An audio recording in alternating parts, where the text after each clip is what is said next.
This is lecture number DR015US09. This is the 15th of the Mega Genius lectures and the 9th lecture of the Uncommon Sense series. It was recorded on November 17th, 2000. The title of this lecture is An Intelligent Look at Your Body. It is 41 minutes long. Copyright 2000 by Mega Genius.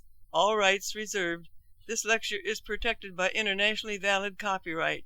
It may not, in whole or in part, be duplicated, transmitted, or otherwise reproduced without the express permission of Mega Genius. Unauthorized translation, importation, or distribution is a violation of applicable laws.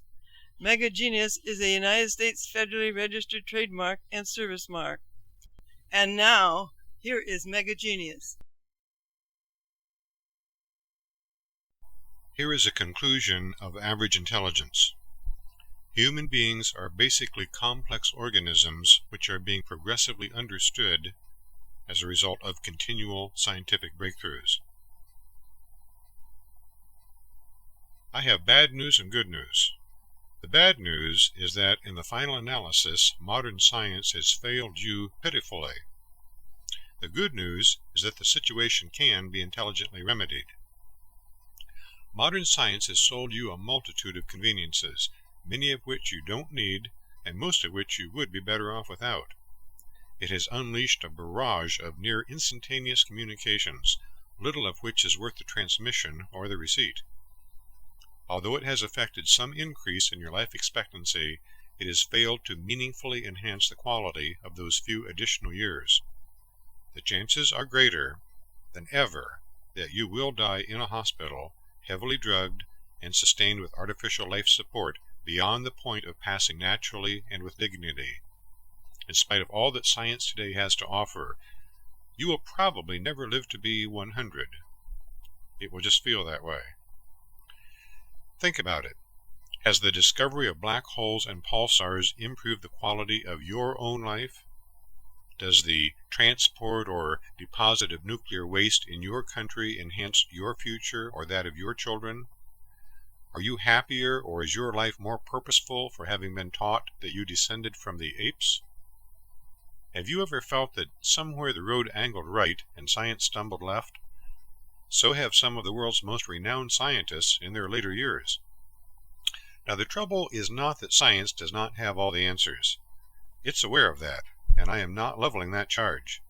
The calamity is that it has too many wrong answers combined with the ones that are right. Too many of yesterday's theories have become yesterday's discoveries, despite their lack of workability. From the viewpoint of science, a theory does not have to produce desirable results. It does not have to work. It only has to be the first idea that can be used to explain enough mystery in order to be considered a fact, but the last thing that it has to be is true, and so it often is not. Of course, we must also recognize that science's most technologically impressive contribution has been the solution of how to exterminate all of humanity with just the push of a button, without a single prior or simultaneous thought of developing an effective defense. Is that what you deserve? Is it intelligent? Is it even common sense? What went extremely wrong? Well, the great mistake of science, and the one from which it has never recovered, has not been its inability to answer an infinite array of questions, but rather its failure to ask the right one. Who exactly am I? Is the question asked by every child who has sought his heritage, every young person who has tried to find himself, and every adult who has looked to the stars and wondered. Well, I am sorry to say that you will not get there from here. The curiosity is admirable, but the question is out of sequence. It's synonymous with walking a path at night, hearing footsteps ahead in the darkness, and wondering, who is there? The first question should not be who, but what. And that was also the first and worst mistake made in the history of science, and one from which the field has not begun to recover. It has never accurately discovered what you are. By definition, science means, quote, the possession of knowledge, unquote. and the first datum that anyone can know is that he or she exists. The second datum anyone can know is the answer to the first and most basic question that one can ask. What am I? Only by first knowing the answer to that is one subsequently able to discover the answers to who am I, and where am I, and why am I here, and even where is the human race supposed to be going, and why.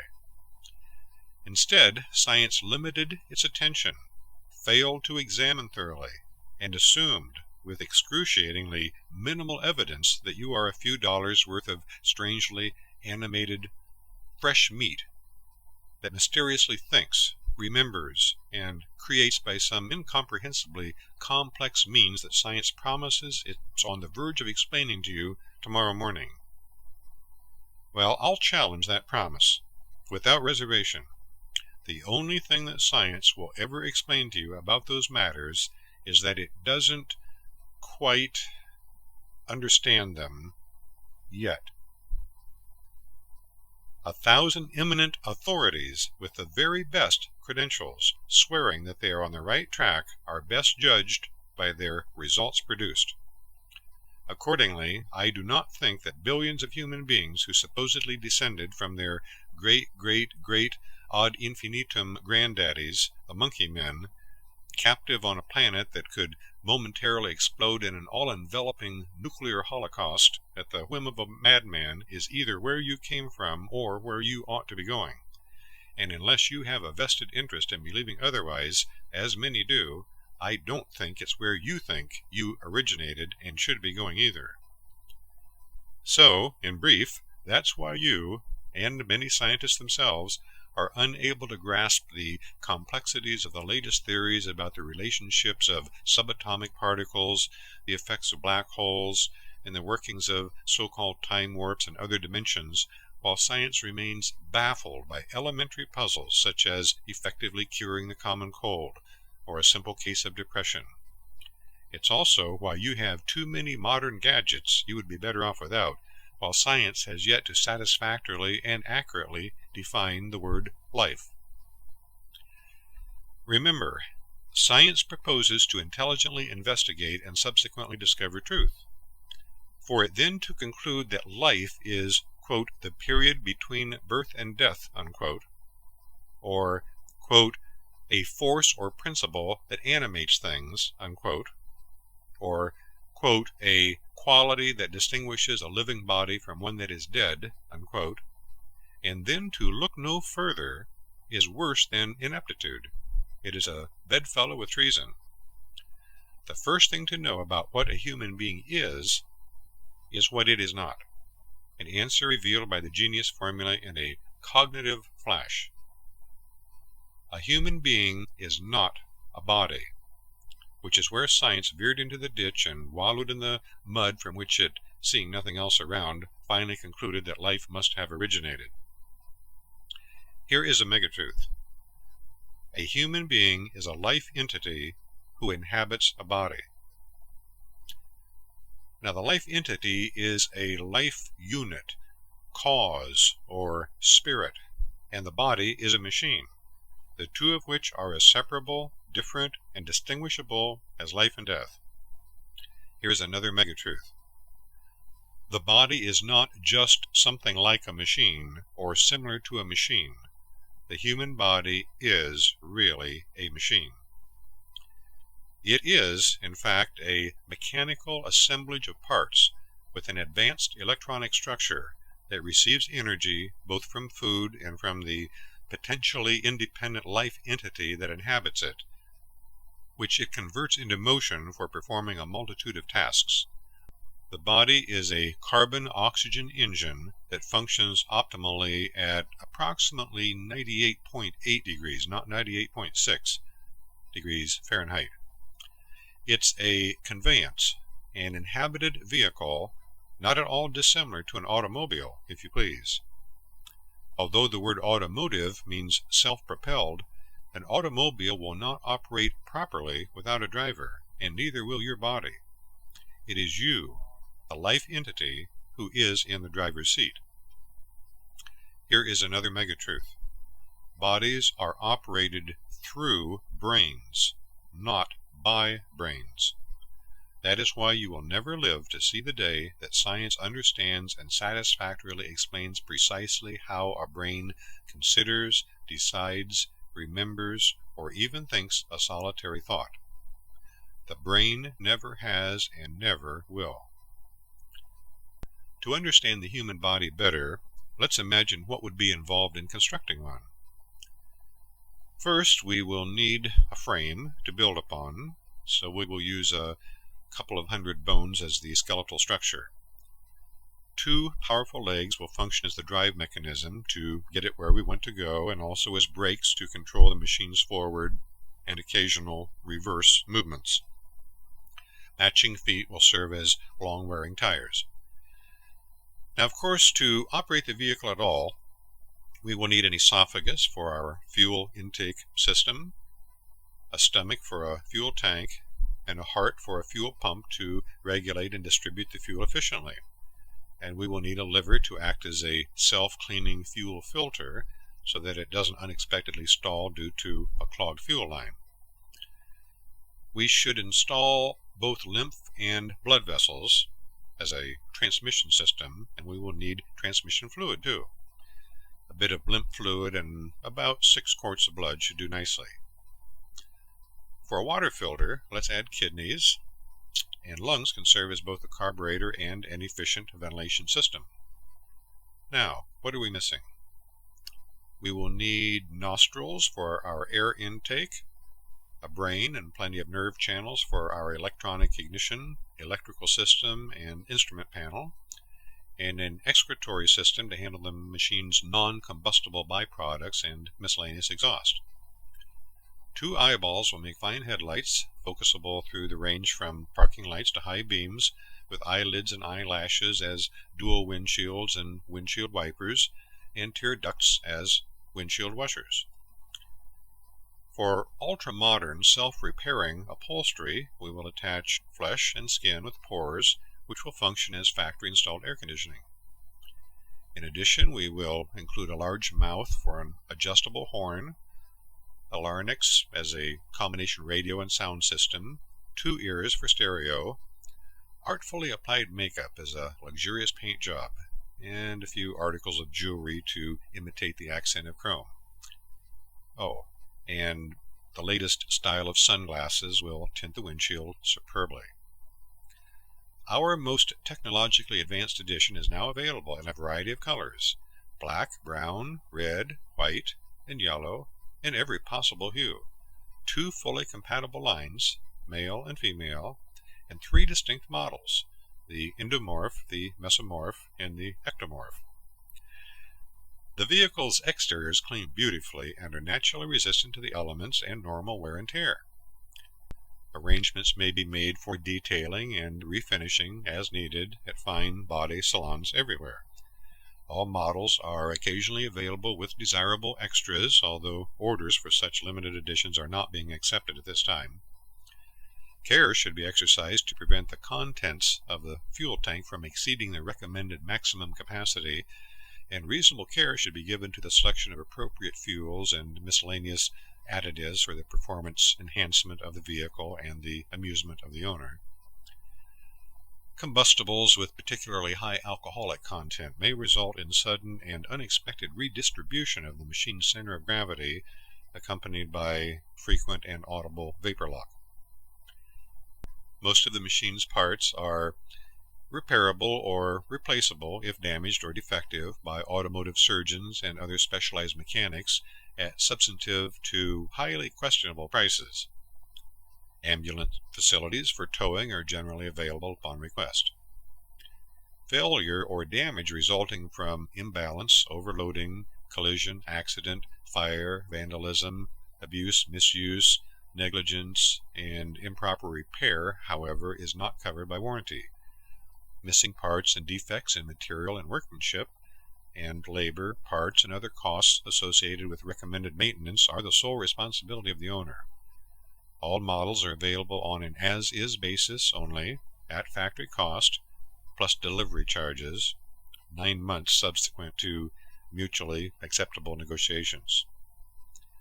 Although all assembly lines continually operate around the clock at near maximum capacity, the quality standards are so dependable that even under reckless and abnormal operating conditions, all additions, lines, and models are unconditionally guaranteed to last a lifetime.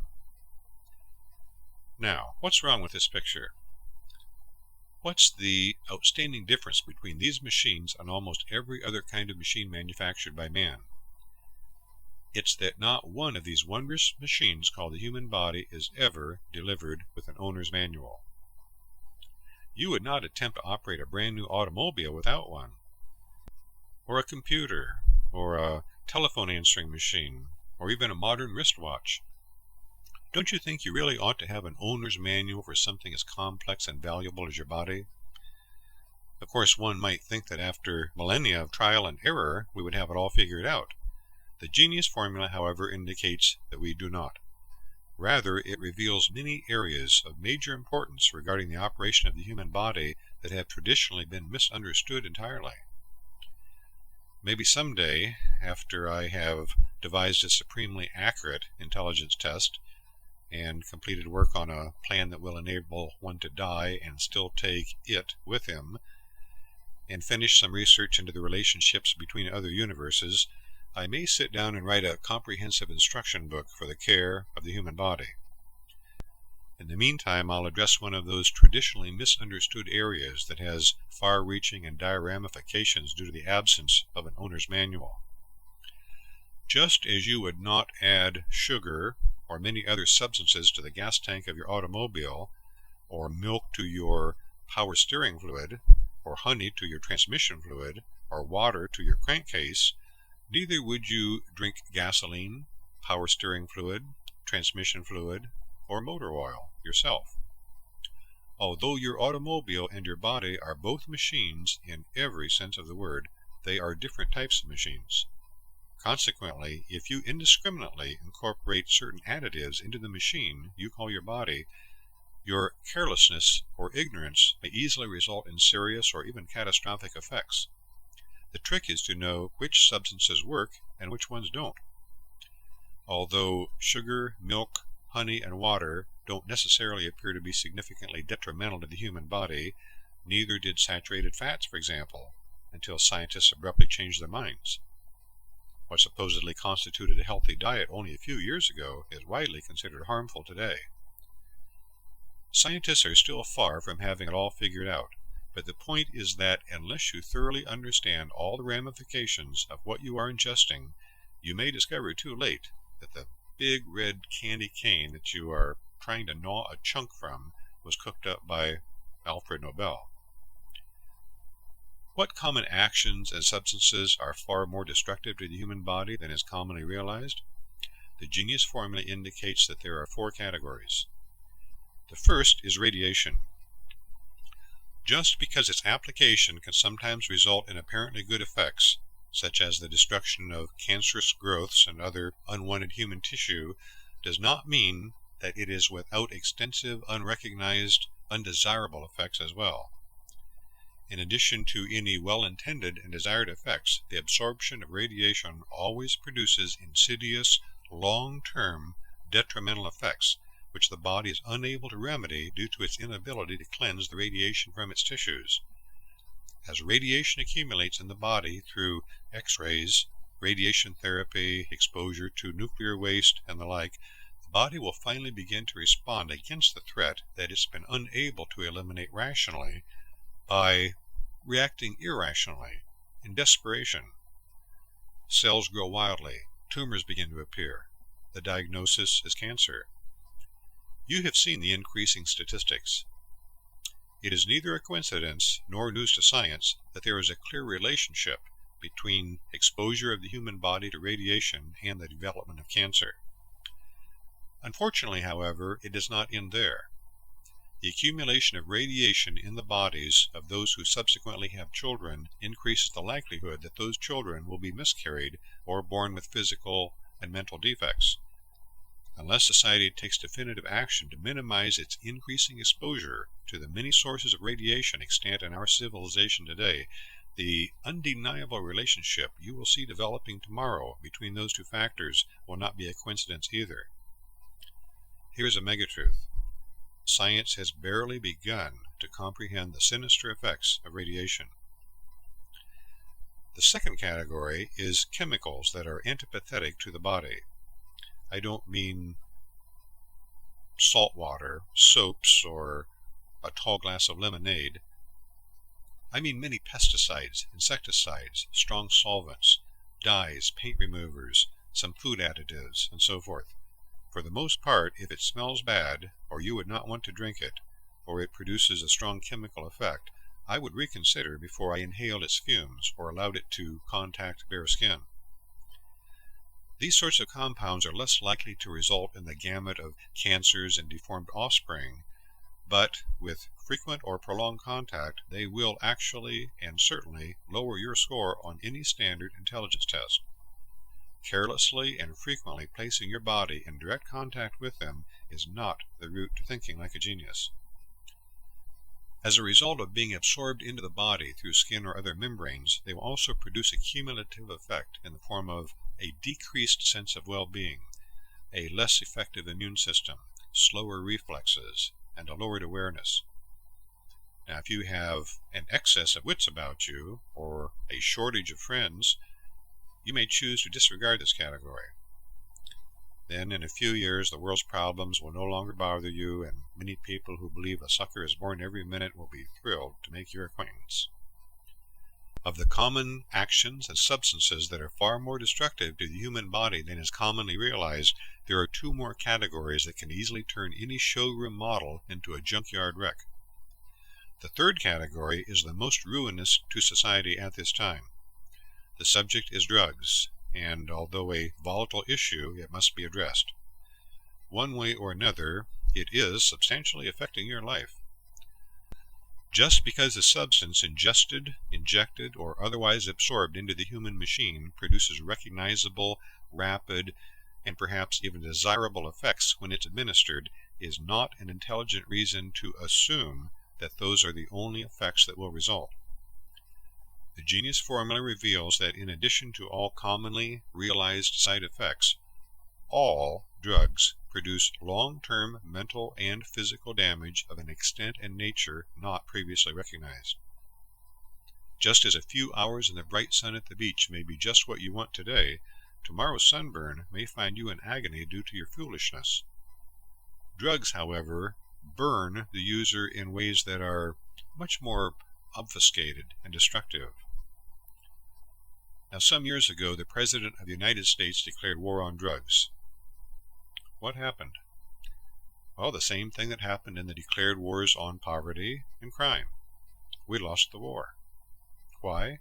Because we failed to accurately identify the enemy and fully understand the opposition, which is the only way one loses any battle. Here's another megatruth. No war was ever lost by one who understood his enemy. In 3 words, we fought unintelligently. The country thought that the enemy was street drugs, and that the opposition was primarily drug dealers and, secondarily, drug users. Actually, the enemy was ignorance, and the opposition was all those opposed to revelation of the truth. Street drugs include, but are not limited to, the following: marijuana, hashish, barbiturates, amphetamines, cocaine, heroin, LSD, crack, ice, angel dust, and ecstasy, to name just a few. Residues of such drugs accumulate within specific tissues in the body and result in the same sort of effects as those produced by the chemicals in the second category, pesticides, insecticides, and so forth. The user is not fully aware of these effects, since one of them is lowered awareness. Consequently, he does not understand how much sharper his mind would have been if he had not used them, although flashbacks, mental peculiarities of a visual nature, voices and other mental noises, etc., often indicate to one who has used such drugs that something is awry. He attributes his decreased sense of well-being, slowed reflexes, and lowered immune system, if he notices them at all, to his belief that life is hard, he is getting older, and his luck is bad. I have not itemized all the possible street drugs and researched all the ramifications of each, but I can tell you that some are more potent and sinister than others, and that angel dust and LSD are among the most destructive. I can also tell you that by their use and residual accumulation in specific body tissues, all street drugs produce detrimental effects of a tragic and hidden nature in varying degrees.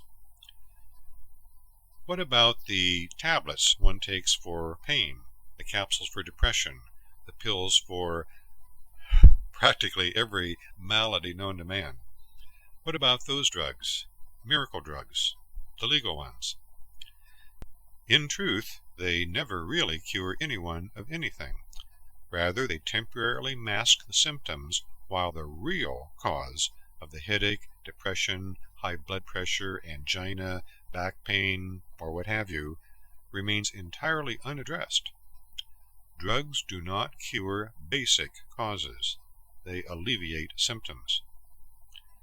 There are many approaches that could be taken to ensure or correct the health of the body, of which the administration of drugs is only one, and a primitive one at that, but it is surely convenient and profitable. Accordingly, and unfortunately, our society today is about as drug-oriented as a society can get. The United States currently has 5% of the world's population and uses more than 50% of the world's illegal drugs. And then there are all the legal drugs. Legal, but drugs. Whatever your difficulty, it seems that there is always a drug targeted for you. Some drugs are effective in destroying viruses and other living invaders of the body, although the invaders never would have gained a foothold if the person had not been predisposed to the disease, and, in most cases, if the body's immune system had not already been depressed, often by radiation, chemicals, or previously administered drugs. When unimpaired, the body's natural immune system will invariably take extraordinary measures to protect and correct the body. For example, Dr. Black at California Hospital in Los Angeles once related to me the case of a hairdresser who was startled to discover a small piece of metal protruding slightly from the center of a client's head. Even more surprised was the client, who said he had noticed a bump there for some time, but had been entirely unaware of anything metallic. As quickly as possible, the man hurried to his physician, who subsequently explained to him as calmly as possible that an X-ray revealed a 2 1/2 inch nail embedded vertically in the center of his skull. By the process of elimination, the man deduced that it must have been hammered into his brain during a brief period of unconsciousness, while he had been held captive by the enemy during a recent war. Equally amazing was that the body was gradually expelling the foreign object in an attempt to make itself healthy again. Now, similarly, when the body is invaded by viruses and the like, it attempts to conquer them, repair itself, and fortify itself against future invasions of a similar nature. In other words, it learns from the experience and is then better able to protect itself. Whenever a drug is used to kill such an invader, the drug bypasses the body's immune system, thereby preventing it from learning from the experience and making it less able to defend itself against similar future invasions. Consequently, as additional drugs are administered, the immune system becomes less and less capable of identifying and overcoming diseases in the environment, and the body's susceptibility to succumbing to the point of death increases dramatically. This is one of the results of drugs, and more drugs, and more drugs over time. The principle is essentially the same as that of a child who is so excessively protected by his parents that he is never allowed to make mistakes and learn from them.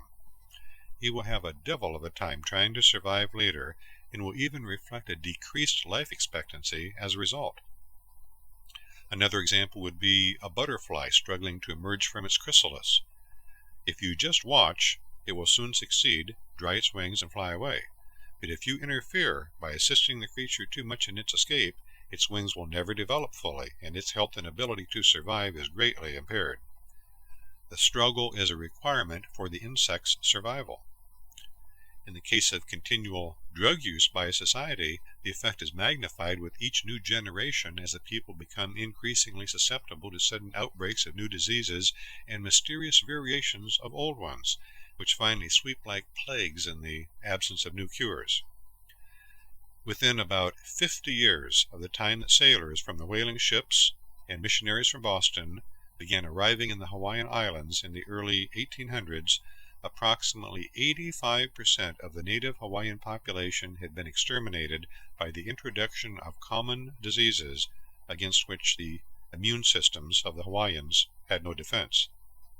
Even the king and queen died from measles. The problem was that the Hawaiians' immune systems had been isolated for too long from diseases that were active throughout the rest of the world, the result of which was devastating. Similarly, when drugs are continually used to isolate and prevent immune systems from coming into thorough contact with common viruses and other organisms that are minimally harmful to the body, in a relatively short time they begin to become maximally harmful, and the effects can be catastrophic. The essence of the matter is that all drugs, illegal, across the counter, and by prescription, are invariably delivered with a well-hidden but shockingly high surcharge. We and our children all pay the price. The fourth category is psychosurgery and electroconvulsive shock. If your automobile's dashboard warning lights began to flash constantly, the horn sounded continuously, and you were unable to resolve the condition yourself, you would probably take the vehicle to a qualified and honest mechanic, providing you could find one. If you did not know as much about automobiles as you should, you might place it in the hands of someone who was not as knowledgeable as he should be either. Accordingly, he might not know how to properly solve the problem, but by snipping a few wires or electrically frying some components, he could fix the machine by eliminating the symptoms.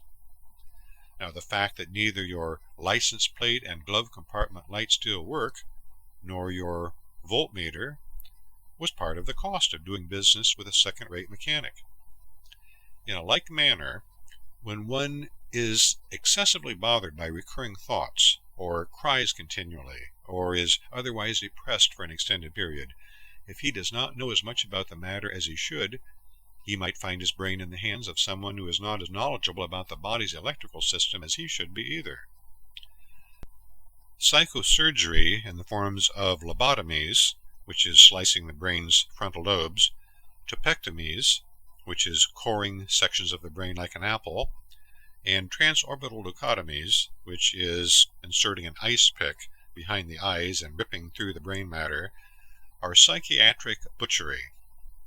Similarly, the technique of frying sections of the brain by electroconvulsive shock therapy is entirely inhumane. These sorts of procedures should be, and soon will be, considered criminal offenses. There is no scientifically sound justification for any of these psychiatric techniques, and despite any allegations to the contrary, none of them ever cured a single person of anything. At best, they masked the true cause by obliterating the symptoms. You see, just as the automobile's warning lights no longer flashed and horn fell silent, so does the victim forget what troubled him and cease to complain. He is no longer concerned because he no longer can be concerned. Parts of his brain were destroyed, along with his reaction time, part of his memory, and some of his ability to reason. If we could give him a new brain, and now read this as human electrical system, we would discover the one thing that changed drastically. Then, the next time, he would run 10 blocks in reverse to avoid a second-rate brain mechanic. I would like to say that we have covered the worst that the Genius Formula reveals about those 4 categories, but there is much more. They all produce additional effects of an extremely detrimental nature upon you, the life entity, as distinguished from your body. As it would take some appreciable time to explain them, I won't address the matter in any depth now, aside from saying that the unnecessary use of such radiation, chemicals, drugs, psychosurgery, and electroconvulsive shock is a sure road to regret.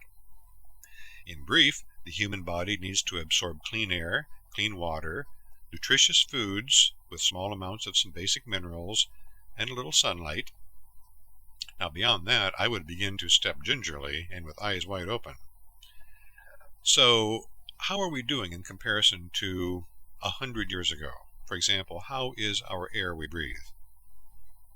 Well, it's contaminated with various noxious gases, often discolored, and too often the subject of a Stage 3 alert. All residents are advised to stay inside.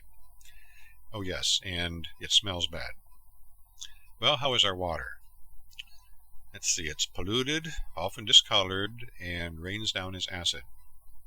It's been decades since the Cuyahoga River, near where I grew up, caught fire. Oh yes, and it tastes bad. Well, how is our food? Let's see, it's unadulterated with excess sugars, dyes, trans fatty acids, steroids, hormones, and radiation, and too often it's poor fuel. But are we at least getting enough sunshine? You bet. Even through holes in the ozone layer, along with much more radiation from nuclear contaminants and water supplies and radioactive products of nuclear accidents settling from the sky. Hopefully, numerous deposits of nuclear waste will stay buried for eons. At least at the rate we are going, there won't be anyone around to dig them up.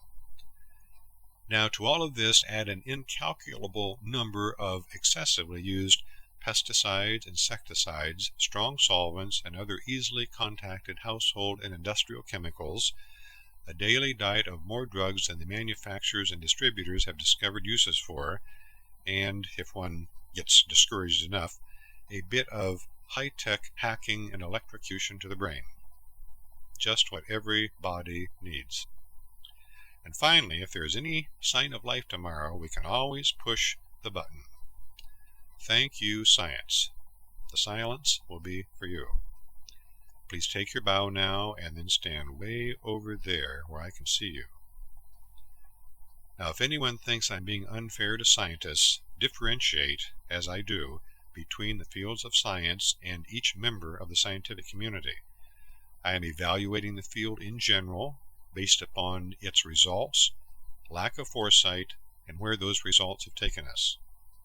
I do not think that all scientists are one plum short of a fruit bowl. In many cases, I admire individual scientists, their dedication and work. Even my own brother, Don, is an organic chemist whose intelligence I respect and whom I love dearly. There will be those who will attempt to educate you in the name of authority that you are not a life entity, distinctly separable from the machine you call your body, but merely a mass of mysteriously organized substances called protoplasm. They will further insist that you evolved in some undemonstrable manner from a primordial sea of slime, swung by your tail through the millennia, and that you still lack the ability to reach sensible conclusions when presented with facts at variance with their theories. They will not even want you to hear what I'm telling you. Of course, they also get headaches, pains in the neck, bouts of depression, etc., and I don't. But they think it's people like me who cause them. There are many important differences between their viewpoints and mine. I could just as easily have addressed any one of a multitude of other subjects and lost nothing in the process.